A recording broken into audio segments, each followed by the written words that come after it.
மகாநதி சீரியலில் விஜய் வந்து அவங்க தாத்தாகிட்ட கேட்பான், காவேரிக்கு என்னாச்சு தாத்தா அப்படின்னு. என்னப்பா உனக்கே தெரியாதா, காவேரி தான் இறந்துட்டால அப்படின்னு சொல்லி சொல்லுவார் தாத்தா. விஜய் சொல்லுவான், நான் கேட்குறதுக்கு நீங்கள் உண்மையை சொல்லுங்கள், உண்மையிலுமே காவேரிக்கு என்னாச்சு, உண்மையிலுமே இறந்துட்டாளா?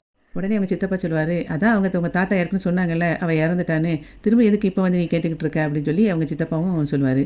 அதுக்கு அவன் சொல்லுவான், நீங்கள் அவெல்லாம் இறந்துட்டான் அப்படின்னு சொல்லி சொன்னீங்கன்னா, அப்போ இந்த மொபைலில் வீடியோவில் இருக்கிறது யார் அப்படின்னு சொல்லிட்டு அந்த வீடியோவை காட்டுவான். அதில் காவேரி இருப்பா. உடனே இவங்கெல்லாம் ஷாக் ஆயிடுவாங்க. அதுக்கு வந்து விஜய் சொல்லுவான், நான் இது வந்து அம்முவோட ஸ்கூலில் வச்சு நான் எடுத்த வீடியோ, இது எங்களுக்கு தெரியாமையே ரெக்கார்ட் ஆகிருக்கு. அது அப்போது நீங்கள் காவேரி இறந்துட்டா அப்படின்னு சொல்லி சொன்னால் இது யார் அப்படின்னு சொல்லி அவன் கேட்பான். அதுக்கு அவங்க ஷாக் ஆகி அப்படியே பார்த்துட்டே இருப்பாங்க. அப்போ வந்து இவன் சொல்லுவான், நான் இதை கன்ஃபார்மும் பண்ணிக்கிட்டேன், இது காவேரி தான் அப்படின்னு. அப்போ அவங்க தாத்தா சொல்லுவார், எப்படி அப்படின்னு சொல்லி கேட்பாரு. இவன் விஜய் சொல்லுவான், அவங்க வீட்டு தங்கி இருக்கிற வீட்டில் அவங்க அம்மாவும் இவளும் தான் இருக்கிறாங்கன்னு சொல்லி பக்கத்து வீட்டில் சொல்கிறாங்க. அப்போ அது கன்ஃபார்மாக காவேரி தானே. அதே மாதிரி அவளோட பயோடேட்டாவில் ஸ்கூலில் கொடுத்துருக்கிறதுல எல்லாத்துலேயும் அவளோட சொந்த ஊர் வந்து கொடைக்கானல் அப்படின்னு சொல்லி இருக்குது. அப்போ கன்ஃபார்மாக அவள் காவேரி தான் அப்படின்னு சொல்லிட்டு அவங்க தாத்தா கிட்ட அவன் சொல்லிக்கிட்டு இருப்பான். ஆள் தான் ஒன்று போல் இருப்பாங்க. நான் பேருமா காவேரின்னு இருக்கும், இது வந்து வேறு யாரும் இல்லை, அம்மாவோட கிளாஸ் மிஸ் வேறு. நான் வந்து நேற்று பார்க்க போகணுன்னு நினச்சிட்டு இருந்தேன், ஆனால் அந்த நேரத்தில் அவள் வந்து வரலை அப்படின்னு சொல்லிட்டு விஜய் சொல்லுவான். அப்போ வந்து அவங்க சித்தி கேட்பா, அப்போ நீ அவளை நேரில் பார்த்தியா அப்படின்னு சொல்லி கேட்பான். அப்போ உடனே இவன் சொல்லுவான், அப்போ நேரில் பார்த்தியா அப்படின்னா, அப்போ உங்களுக்கு அவள் உயிரோடு இருக்கான்னு உங்களுக்கு தெரியுமா அப்படின்னு சொல்லி கேட்பான். அதுக்கு அவங்க சித்தப்பா வந்து சொல்லுவார், இல்லை அது எதுக்கு அவள் கேட்குறா அப்படின்னா, அப்போ நேரில் பார்த்தேங்கிறியே, ஒருவேளை அவளை மாதிரி இன்னொரு பொண்ணாக இருக்குமோன்னு ஒரு சந்தேகத்தில் அவள் கேட்குறா, அப்படி தானே அப்படின்னு சொல்லிட்டு அவங்க சித்தியை பார்த்து அவங்க சித்தப்பா கேட்பார். ஆமாம் அப்படின்னு சொல்லிட்டு, அதுக்கு தான் கேட்டேன், நீ நேரில் பார்த்தேன்னு சொல்கிறியே, அவள் கன்ஃபார்மாக அவள் தானா அப்படின்னு கேட்குறதுக்காக தான் தம்பி அப்படி சொன்னேன் அப்படின்னு சொல்லிட்டு அவங்க சித்தி சொல்லிடுவா.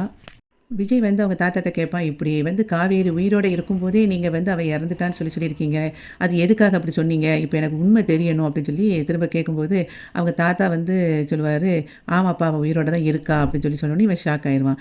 அப்போ வந்து அவங்க சித்தப்பா அப்படி மலுப்ப ஆரம்பிப்பார். அப்போ அவங்க தாத்தா சொல்லுவார், இனிமே தேவையில்லை, எல்லா உண்மையும் இனிமேல் சொல்லிட வேண்டியதான் அப்படின்னு சொல்லிட்டு அவங்க தாத்தா வந்து சொல்லுவார், ஆமாப்பா அவள் வந்து உயிரோடு தான் இருக்கா, அவளுக்கு வந்து சொன்னதுக்கு காரணம் வந்து அந்த சமயத்தில் நீ ரொம்ப வந்து சீரியஸாக இருந்த, உன்னை விட அவளுக்கு ரொம்ப அதிகமாக அடிபட்டுருந்துச்சு, நீ அவள் கூடயும் சேர்ந்தே இருக்கிறதுனால உனக்கு ஏகப்பட்ட பிரச்சனை வந்துக்கிட்டே இருக்குது பசுபதியால் அப்படி சொன்ன உடனே உங்கள் பாட்டி தான் வந்து இனிமேல் வந்து அவங்க கூட சேர்ந்து இருந்தால் இவனோட லைஃப்பும் பாதிக்கப்படும் அப்படிங்கிறதுக்காக உன்னைய வந்து தனியாக கூட்டிகிட்டு ட்ரீட்மெண்ட்டுக்காக வந்த மாதிரி அன்றைக்கி நடந்த எல்லா விஷயத்தையும் சொல்லிக்கிட்டு இருப்பார் அவங்க தாத்தா.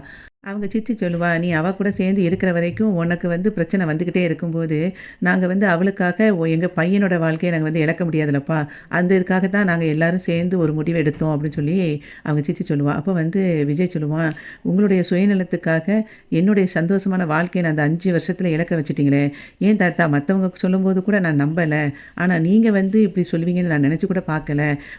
இப்போ நான் வந்து என் பொண்டாட்டியை இழந்துட்டேங்கிறத விட இந்த ஒரு பிஞ்சு மனசு இந்த குழந்தைக்கு ஒரு தாய் இல்லாத பாசத்தோடு வளர வச்சிட்டிங்களே, அது எப்படி உங்களுக்கு தோணுச்சு, கொஞ்சம் கூட மனசாட்சி இல்லாமல் எங்கள் 2 பேரையும் இப்படி பிரித்து வச்சுட்டிங்களே, அந்த பிள்ளை எவ்வளோ நாளாக அம்மாவை எங்கேன்னு சொல்லிட்டு அம்மு கேட்டுக்கிட்டே என்கிட்ட இருந்திருப்பா, அதை நீங்களும் பார்த்துக்கிட்டு தானே இருந்தீங்க தாத்தா, நீங்கள் இப்படி பண்ணுவீங்கன்னு நான் கொஞ்சம் கூட எதுவும் நினச்சி பார்க்கவே இல்லை அப்படின்னு சொல்லிட்டு சண்டை போட்டுட்ருப்பான் அவங்க தாத்தா கிட்ட. விஜயோட சித்தப்பா சொல்லுவார், நீ வந்து கடைசியாக காவேரி கூட போன வண்டியை வந்து அவன் பசுபதி ஆளை வச்சு ஆக்சிடென்ட் பண்ணிட்டான், அதில் மட்டும் உங்களுக்கு ஏதாவது ஆயிடுச்சா, நீங்கள் அன்றைக்கே காலியாக இருப்பீங்க, அவன் கொலை பண்ண கூட துணிஞ்சிட்டான், அந்தளவுக்கு மோசமானவன் அவன், நீ காவேரி கூடயே இருந்தீன்னா உனக்கு கடைசியில் உன் குழந்தைக்கு கூட ஏதாவது பிரச்சனை ஆகிருக்கும் அப்படின்னு சொல்லிட்டு இருப்பார் சித்தப்பா. அதை கேட்ட உடனே அவங்க சித்தியும் சொல்லுவா, நீ இப்போ இருந்திருந்தால் கண்டிப்பாக நம்ம அம்முவுக்கும் ஏதாவது ஆகிருக்கும், 5 வருஷத்தில் நீ இப்போ எப்படி நிம்மதியாக இருந்திருக்க, இது நீ காவேரி கூட இருந்திருந்தா இந்த மாதிரி நீ நிம்மதியாக இருந்திருக்க முடியுமா அப்படின்னு திரும்பி அவங்க சித்தப்பா சொல்கிறத கேட்ட உடனே இவன் ஃபோனை தூக்கி எரிஞ்சிட்டு சொல்லுவான், அது எப்படி, என் ஒய்ஃபு கூட நான் சந்தோஷமாக வாழ்கிறத நான் டிசைட் பண்ணணும், அதை நீங்கள் சொல்லக்கூடாது, இந்த 5 வருஷத்தில் ஒரு சந்தோஷமான வாழ்க்கையவே நான் இழந்துட்டேன் அப்படின்னு சொல்லிட்டு அவன் ரொம்ப ஃபீல் பண்ணி பேசிகிட்டு இருப்பான்.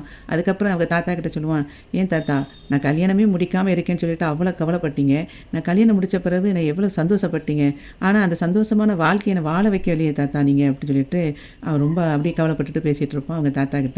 விஜயோட சித்தப்பா சொல்லுவார், நீ இப்படி காவேரின்னு சொல்லிக்கிட்டு இருக்க, ஆனால் அந்த காவேரிக்கு வந்து அவளுக்கு கல்யாணம் நடந்ததோ விஜய்ங்கிற ஒருத்தன் வந்து அவள் வாழ்க்கையில் வந்ததோ எதுவுமே அவளுக்கு ஞாபகம் கிடையாது, எல்லாமே அவளுக்கு மறந்து போச்சு இந்த ஆக்சிடெண்ட்டில் அப்படின்னு சொல்லி அவன் சொல்லுவான்.